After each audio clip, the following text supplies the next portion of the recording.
Bendiciones, hermanos, le damos las gracias al Señor por la oportunidad que nos brinda de reunirnos nuevamente y continuar trabajando con el libro del profeta Isaías. Y en esta ocasión estaremos hablando de la seguridad para el pueblo de Dios. Y cuando hablamos de seguridad, entiéndase que hablamos de ese estado de certidumbre, de ese estado de confianza y convicción que Dios produce, en este caso dentro del contexto, al pueblo de Dios, y cómo esto también se hace patente en la vida de la iglesia.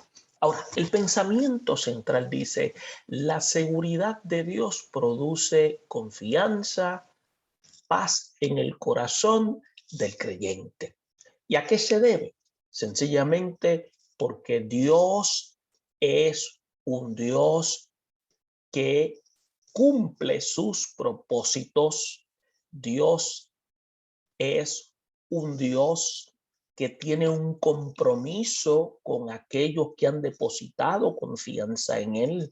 Por lo tanto, Él, a través de la persona del Espíritu Santo, produce ese sentido de seguridad, certidumbre, convicción y esperanza en la cual el creyente descansa.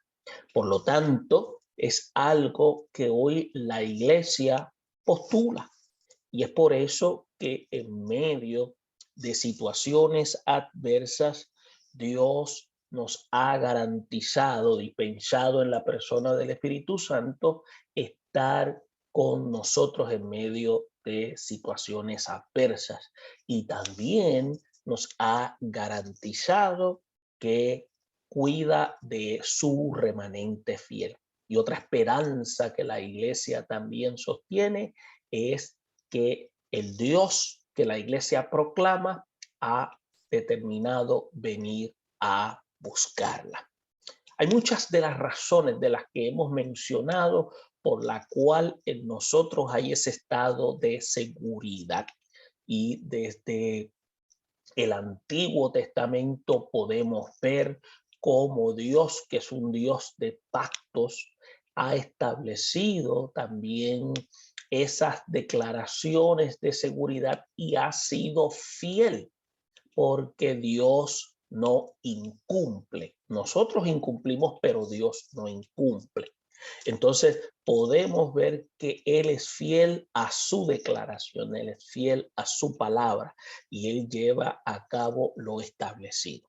En el texto áureo que estaremos también discutiendo en esta sección, dice en el versículo 13 del capítulo 41: porque yo, Jehová, soy tu Dios, quien te sostiene de tu mano derecha y te dice: no temas, yo te ayudo. Estaremos trabajando con este versículo y lo explicaremos de una manera más detallada más adelante. Ahora vamos a estar enfocando tres objetivos, y ustedes como maestros deben tenerlos presentes cuando estemos conduciendo esta importante lección. Por lo tanto, les recomendamos que usted siempre lo tenga presente. Vamos a conocer las condiciones para la seguridad del pueblo de Dios, y vamos a establecer la diferencia entre la fuerza humana y el poder de Dios. Como tercer aspecto, presentaremos lo que es la esperanza en las promesas de la intervención divina. Entiéndase, la seguridad, estándase también la fuerza humana versus el poder de Dios, y cómo nosotros debemos afirmar la esperanza. Y esto es uno de los enfoques dentro del objetivo que estaremos presentando a través de este documento del Antiguo Testamento.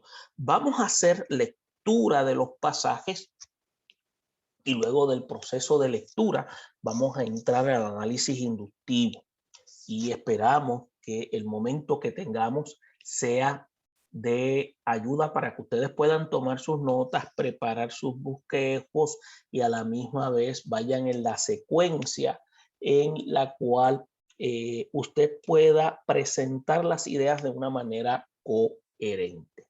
Bien, presentamos entonces lo que vamos a entonces a estar discutiendo y estaremos indagando en el capítulo 41, versículo 1 al 13. Y dice: escuchadme costas y esfuércense los pueblos, acérquense y entonces hablen. Estemos juntamente a juicio. ¿Quién despertó del oriente al justo? Lo llamó para que le siguiese. Entregó delante de él naciones y le hizo enseñorear de reyes. Los entregó a su espada como polvo, como hojarasca que su arco arrebata. Los siguió. Pasó en paz por camino por donde sus pies nunca habían entrado. ¿Quién hizo y realizó esto? ¿Quién llama a las generaciones desde el principio? Yo Jehová, el primero, y yo mismo con los postreros. Las costas vieron y tuvieron temor, los confines de la tierra se espantaron, se congregaron y vinieron, cada cual ayudó a su vecino y a su hermano dijo: esfuérzate.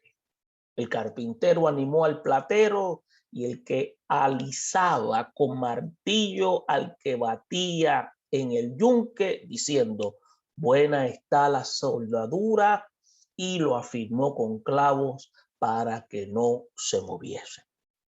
Pero tú, Israel, siervo mío, eres tú, Jacob, aunque yo escogí, descendencia de Abraham, mi amigo, porque te tomé de los confines de la tierra y de tierras lejanas te llamé y te dije: mi siervo eres tú, te escogí y no te deseché.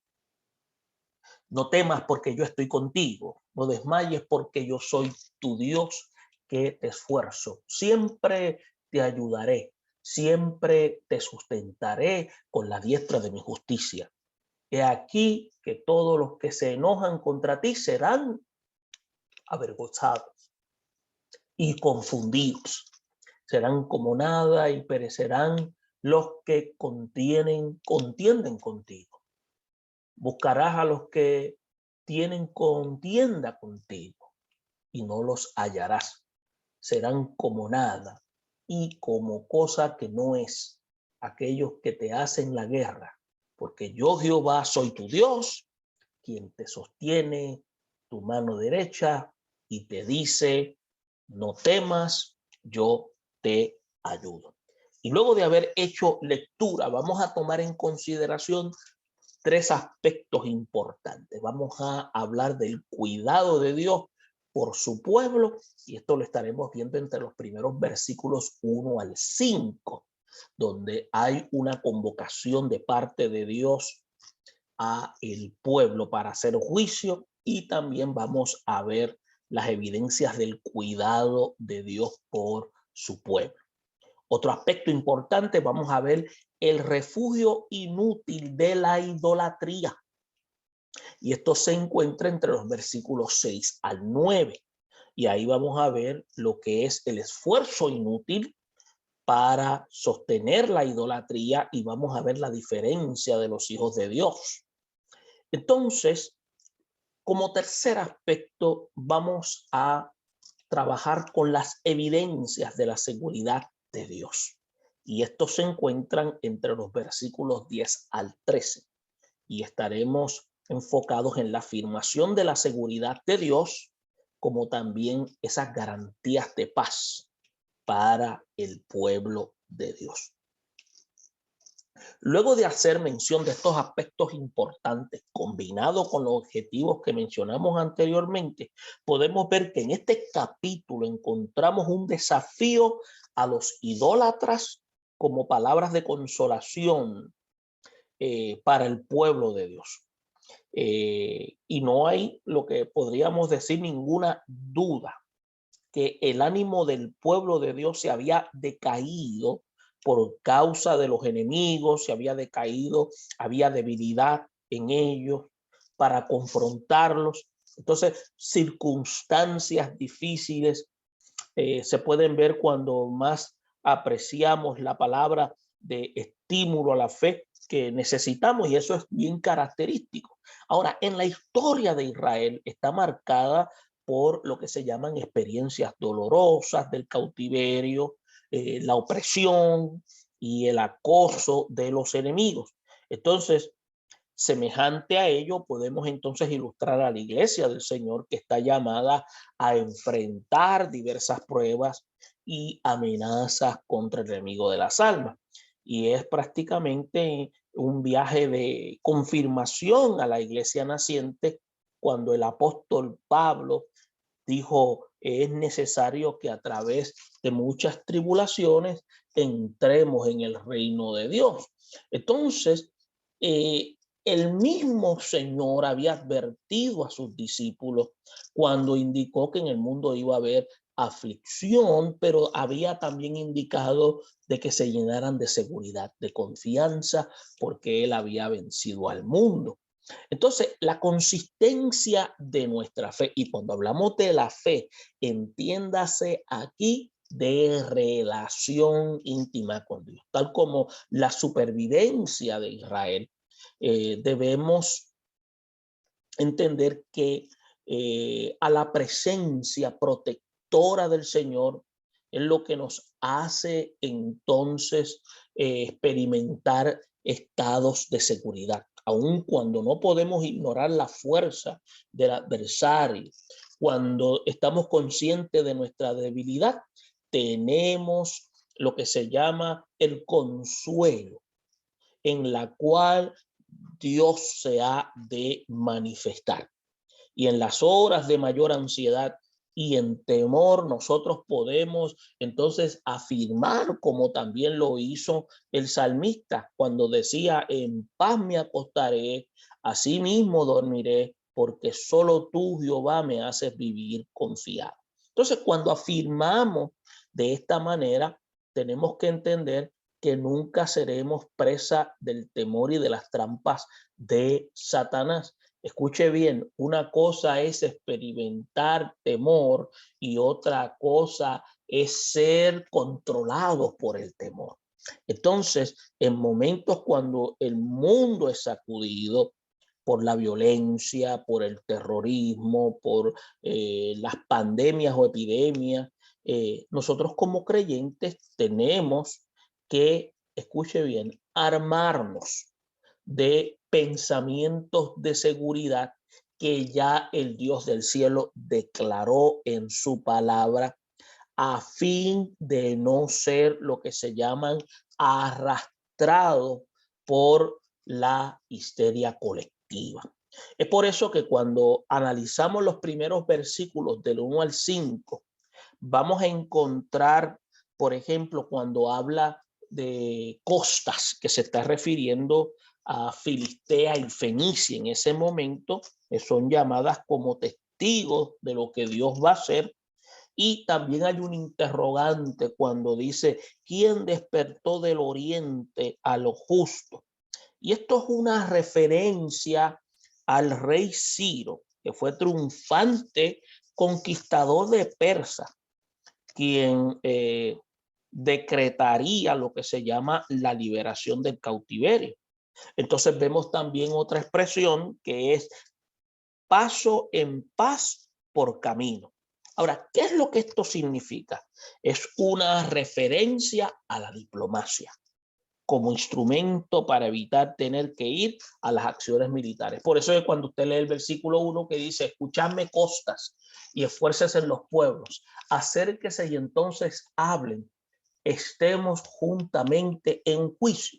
Estamos viendo que el cuidado de Dios se manifiesta en la defensa que hace de su pueblo frente a las naciones paganas. Es por eso que Dios siempre toma la iniciativa para mostrar su justicia a pesar de la maldad del corazón de los seres humanos. Y esto constituye ser una invitación a lo que hallamos en el versículo 18 del capítulo 1 de Isaías, cuando dice: venid luego, dice Jehová, y estemos en cuenta. Si vuestros pecados fueren como la grana, como la nieve serán emblanquecidos, y si fueren rojos como el carmesí, verán a ser como blanca lana. Entonces es así como Dios inicia su revelación del cuidado al pueblo de Israel. Entonces también usted puede retomar el capítulo 3, cuando en el primer versículo dice que Dios ha convocado a toda la tierra para oír, cuando él dice acercaos naciones para oír y vosotros pueblos escuchar, y después dice oiga tierra y cuánto hay en ella, el mundo y todo lo que produce. Entonces, ¿por qué Dios convoca toda la tierra? Porque de Jehová es la tierra y su plenitud. Acuérdese, esta tierra no es de Satanás, es de Dios mismo. Entonces, el mundo y los que en él habitan también son propiedad de Dios. Aunque ellos poseen un libre albedrío, es un indicador del control divino sobre ellos. Entonces, quiere decir que Dios quiere establecer un diálogo conciliador antes de imponer juicio para llevar a todos seres vivientes al arrepentimiento. Entonces, es por eso que hallamos en Isaías palabras que son lo que se llaman palabras subjetivas, que lo que hacen es que denuncian el carácter de esta convocatoria divina. Cuando dice, escuchadme, acérquense, estamos juntamente. Todo esto que estamos señalando lo que hace es que revela a un Dios que ama el diálogo, ama la comunión con la humanidad. Ahora, la queja que Dios tiene es la indiferencia que el pueblo había demostrado a esta invitación a venir a él. Entonces, por eso es cuando hay expresión que dice, extendí mis manos todo el día a pueblo rebelde, el cual anda por camino no bueno en pos de sus pensamientos. Y esto que le acabo de indicar a ustedes, esto lo señala el mismo profeta Isaías en el capítulo 65, versículo 2. Ahora, ¿cuál es el propósito de Dios? El propósito de Dios no es condenar, sino salvar.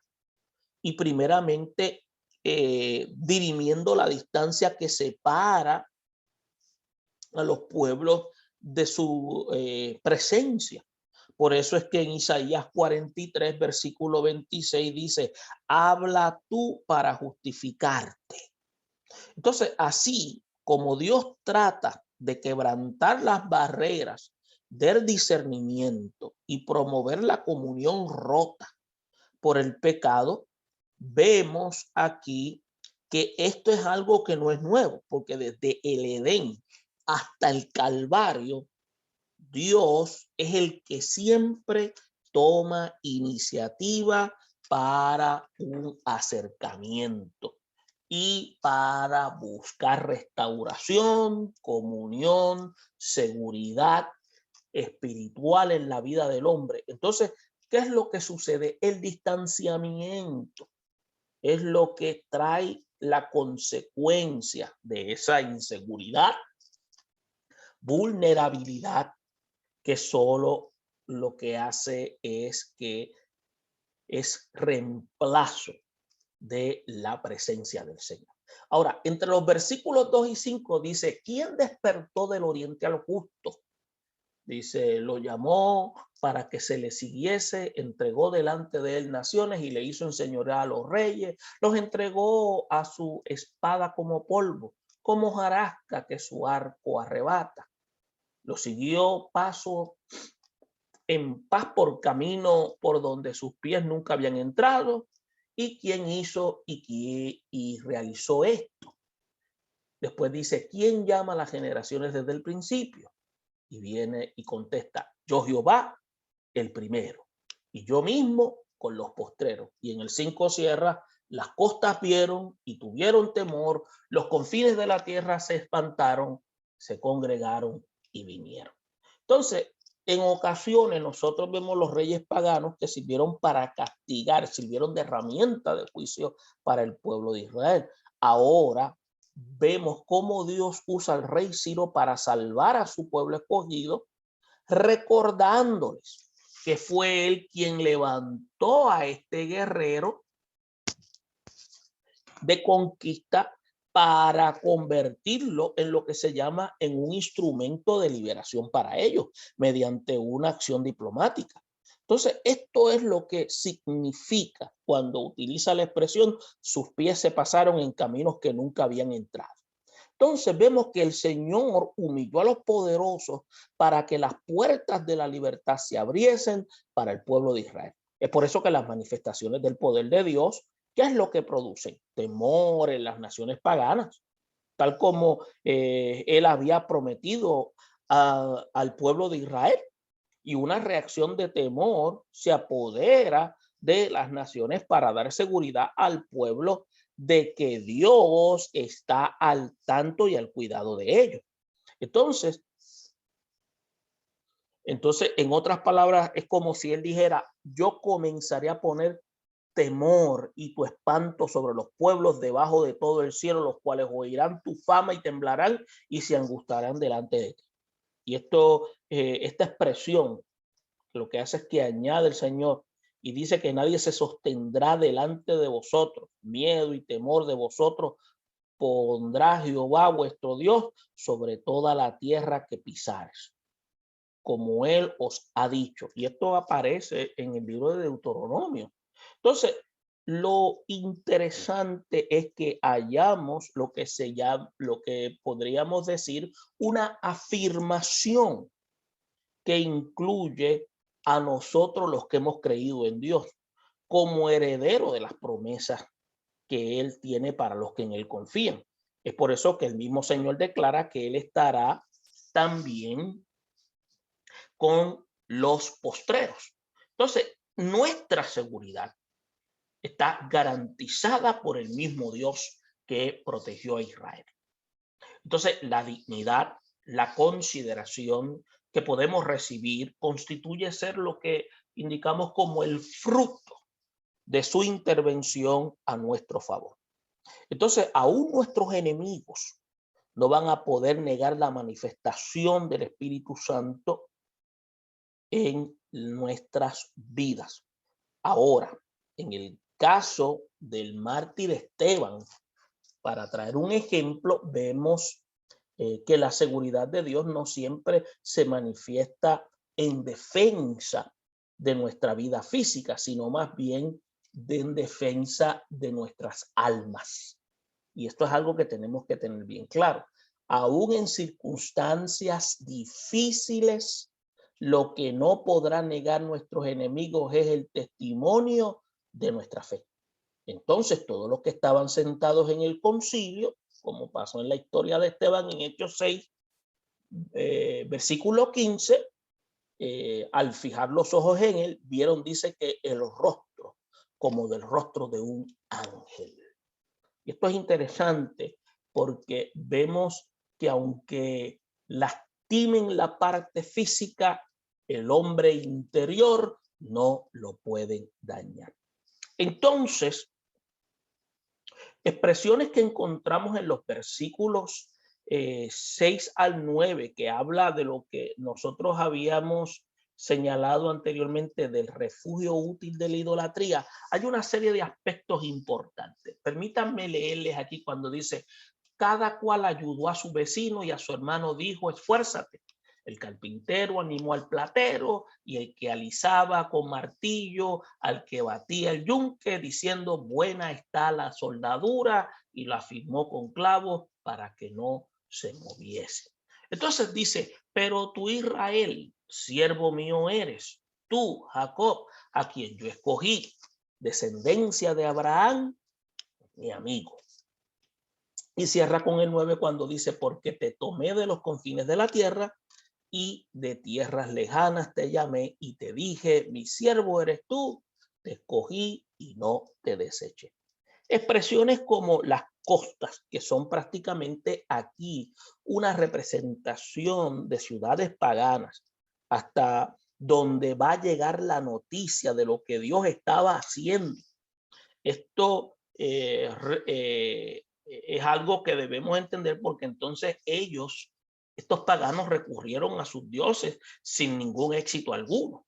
Entonces cuando dice mi siervo, está hablando de el prototipo de Cristo en forma de referirse al instrumento de Dios. Entonces identifica a Israel como un prototipo de Cristo. Entonces Isaías emplea el término como marca frecuente en su libro. Entonces, cuando dice, y lo afirmaron con clavos, esta expresión denuncia lo que se llama la obstinación de los pueblos idólatras y el empleo que estos hacían de artífices que erigieran sus imágenes con alguna confiabilidad. Es por eso que vemos cómo Dios intenta crear convicción en los babilonios sobre la inutilidad de sus dioses y al mismo tiempo consolar y estimular a su pueblo a mantener la confianza en él. ¿Qué es cuando la Biblia habla de los dioses? Miren, los dioses, si usted analiza profundamente, son seres inferiores a los humanos porque son creados por los humanos.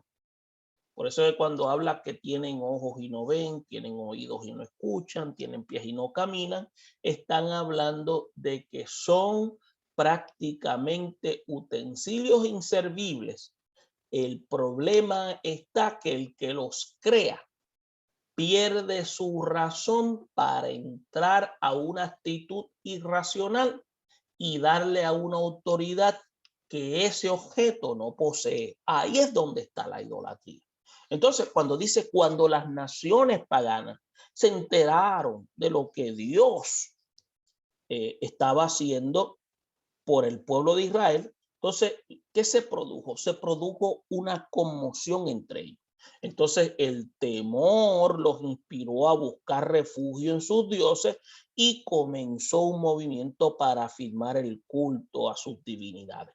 Es por eso que las alianzas de los paganos eran comunes en momentos que consideraban una amenaza de seguridad, porque estaban esperando la intervención de sus dioses.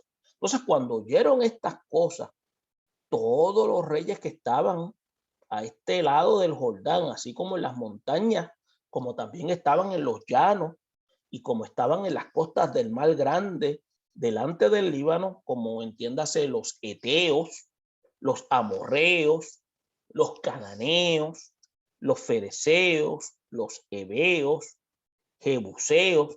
¿Qué pasó? Se concentraron para pelear contra Josué e Israel por los moradores más de la tierra. Entonces tenemos que ver que los moradores de Gabaón, cuando oyeron lo que Josué había hecho en Jericó y Jai, usaron lo que se llama la astucia. Entonces fueron y fingieron embajadores y tomaron sacos viejos sobre sus asnos y usaron también lo que se llaman cueros viejos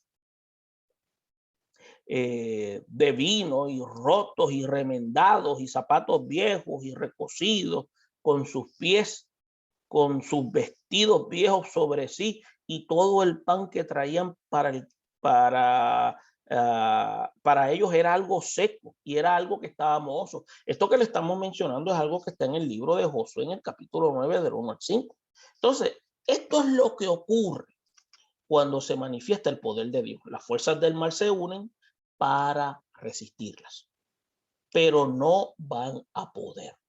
Entonces, es por eso que cuando la Biblia dice que las puertas del Hades no va a prevalecer, es indicador de que ya Dios ha establecido, ha declarado que no va a haber una defensa que lo tumbe a él. Entonces vemos que toda la plata y la mejor soldadura no iban a bastar cuando el poder de Dios se manifieste en deshacer las obras del mal. Es por eso que los poderes de las tinieblas no conocen otra fórmula que no sea la alianza para sobrevivir. Entonces el mal se une para dar la impresión de ser fuertes. Entonces, el mismo Señor lo había indicado en la parábola del mayordomo infiel. Cuando los hijos de este siglo son más sagaces en el trato con sus semejantes que con los hijos de luz. Esto lo encuentra usted en Lucas, capítulo 16, versículo 8. Ahora, en Isaías 41:6 no se puede ser más, digamos, elocuente, porque cada cual ayudó a su vecino y a su hermano le dijo, esfuérzate. Entonces, ¿acaso no es esta lección que estamos nosotros repasando una enseñanza que debemos aprender como iglesia de Cristo, como hijos de Dios? Tenemos que entonces integrarla, y esto es importante porque es algo que tenemos que enfatizar en la clase. El bien, escuche bien, es mayoría, pero no se nota por causa de la separación y el distanciamiento que a veces nos caracteriza. Es por eso que entonces vemos cuando los malos se unen y hacen mucho ruido, entonces eso es lo que quiere producir, es un efecto psicológico. ¿Y cuál es ese efecto psicológico? Que se empiece a sentir miedo. Entonces, miren lo que dicen los versículos 8 y 9. Pues los habíamos ya leído, pero vamos entonces a hacer análisis inductivo para que usted vea. Pero cuando dice, pero tú, Israel. Entonces, esta afirmación se dirige Dios a el pueblo para marcar la diferencia entre ellos y las naciones paganas.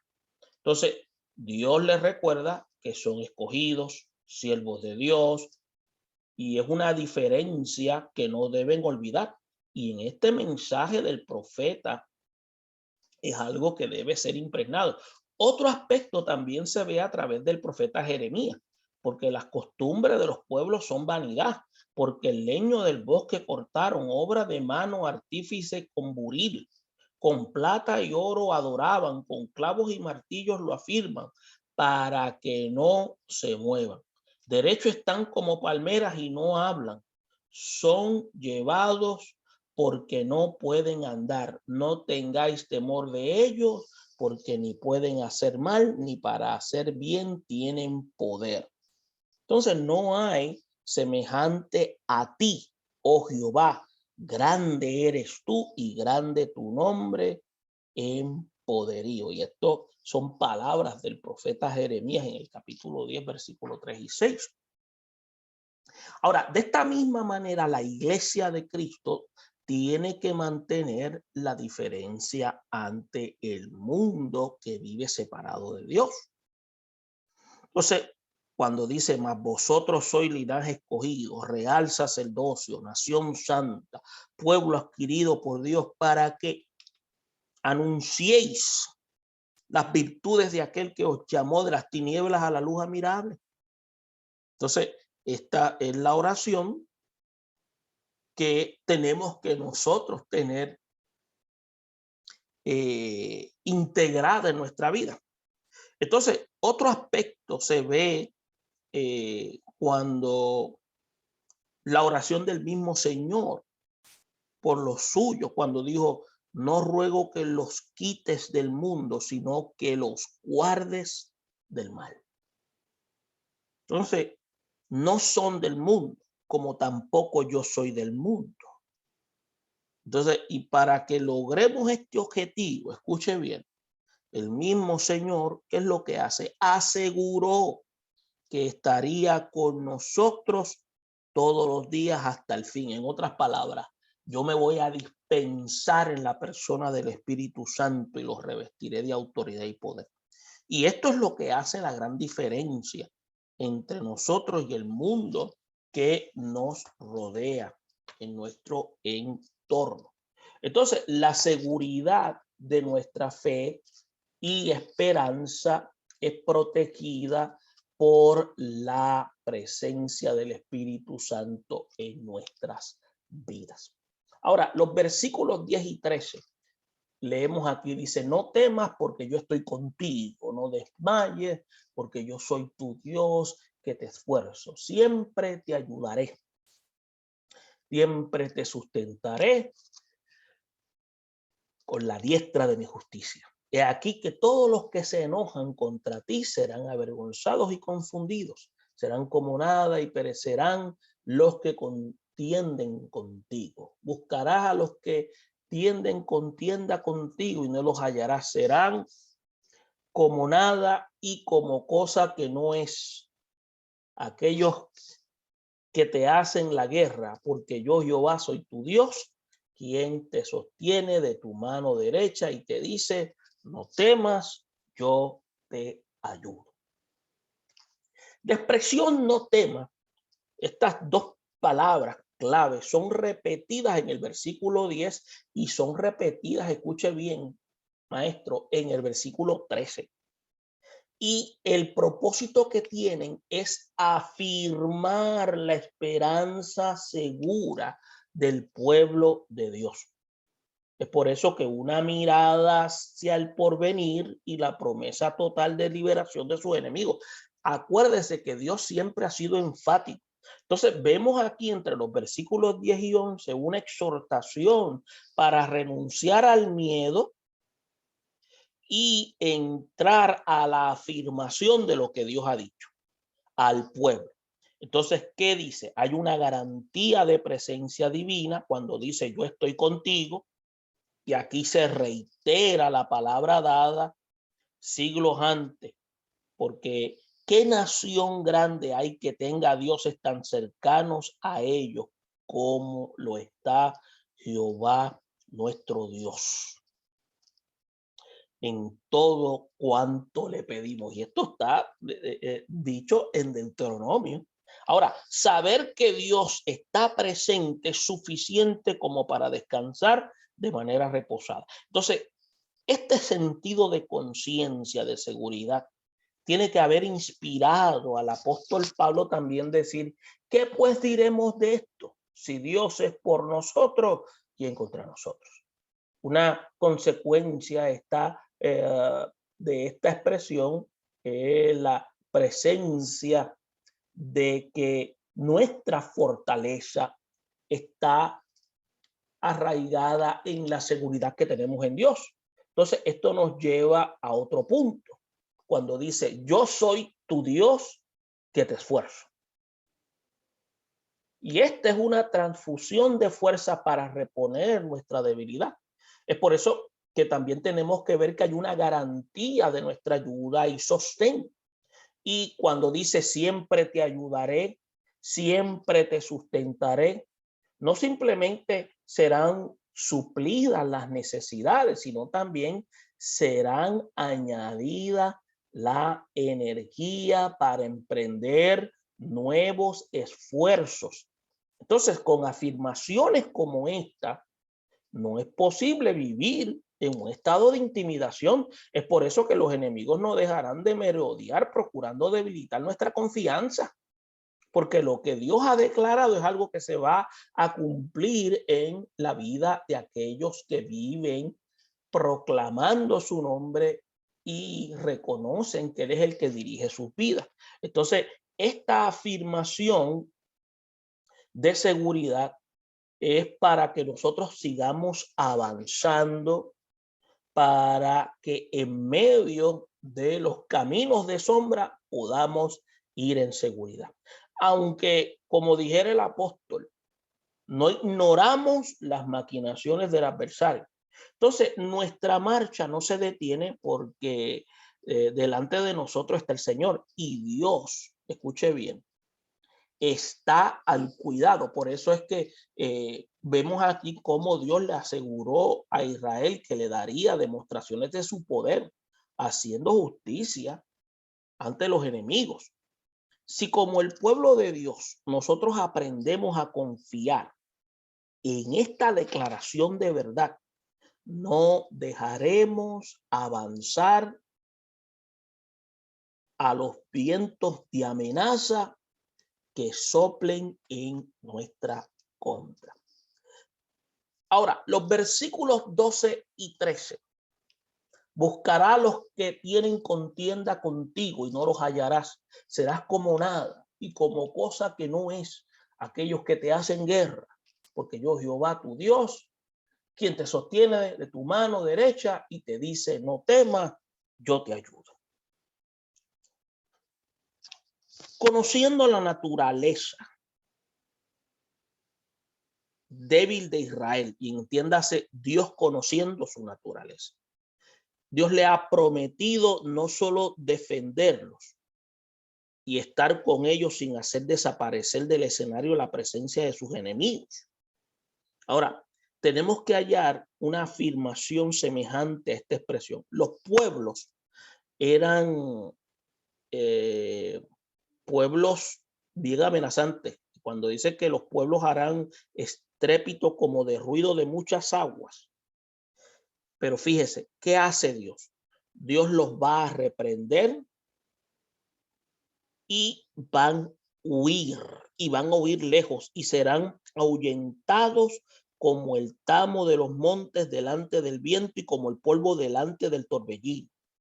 Al tiempo de la tarde, cuando dice aquí, he aquí la turbación, pero que antes de la mañana el enemigo ya no existe. Esto es lo que se llama la parte de los que tratan de aplastarnos y la suerte de los que nos saquean. Así que Dios no solo ofrece al pueblo seguridad de su presencia, sino también promete la ausencia de los enemigos en el escenario ante sus ojos, porque Dios se encargará de ello. Y podemos ver que es un horizonte despejado de amenazas, porque Dios se va a encargar de infundir valor, de infundir entusiasmo cuando el pueblo le reconozca. Entonces, por eso es que dice que los humildes crecerán en alegría en Jehová y aún los más pobres de los hombres se gozarán en el Santo Israel. Entonces tenemos que ver esta interesante afirmación. Por eso es que los efectos maravillosos del sentimiento de seguridad en el pueblo de Dios es algo que se hace patente. Es por eso que la bendición de paz es algo que no se va a ver alterada por nada, porque ya Dios ha declarado lo que va a hacer.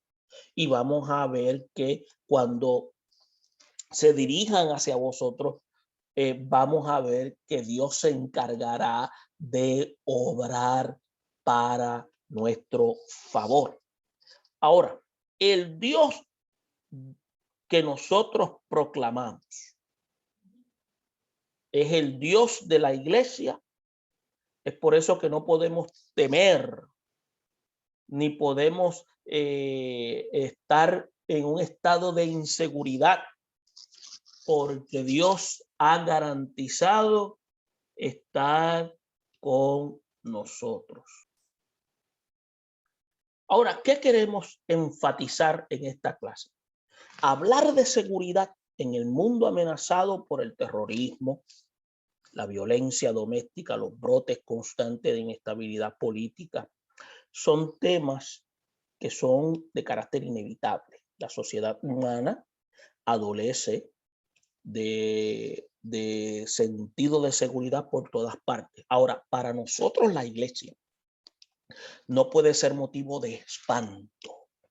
Lo que ocurre ya es algo que Dios lo había anticipado, lo había hablado. Y podemos ver cuando el apóstol Pablo decía que cuando digan paz y seguridad, entonces va a venir destrucción repentina, como los dolores de la mujer encinta, y dicen que no escaparán. También podemos ver que la seguridad del mundo no tiene otra base que la fuerza y la violencia. Ahora, la verdadera seguridad solo la puede dar Cristo ocupando el corazón del ser humano y apartando de él la violencia y la maldad, que es lo que mantiene al ser humano en un estado de acecho contra su semejante. Es por eso que a través de esta lección vamos a introducir, el integrar lo que el pueblo de Israel tenía que aprender para vivir en el descanso. Nosotros tenemos que aprender a través de las experiencias del pueblo de Israel que Dios ha de protegernos porque Él ha asegurado eso, que no importa lo que se levante, Dios ha garantizado a su remanente protección. Hemos descubierto que Dios tiene el control de los confines de la tierra y puede usar aún a los enemigos cuando sea necesario para nuestro propio bien. Y es por eso que usted tiene que hacer énfasis en la clase con relación a esto. Ahora, aprendemos que la paz y la seguridad de nuestras almas no solo descansa en el hecho de la presencia del Espíritu Santo en nuestra vida, sino además de nuestra visión que será transformada para ver el fin de nuestros enemigos y la victoria definitiva de nuestro Salvador. Y es por eso que mediante este análisis vamos a ver al Dios Todopoderoso, cómo es que nos defiende y nos sostiene. Y a través de él vamos a proclamar que en él nosotros tenemos seguridad. Esperamos que este análisis le ayude a usted a preparar su clase para la próxima semana. Bendiciones.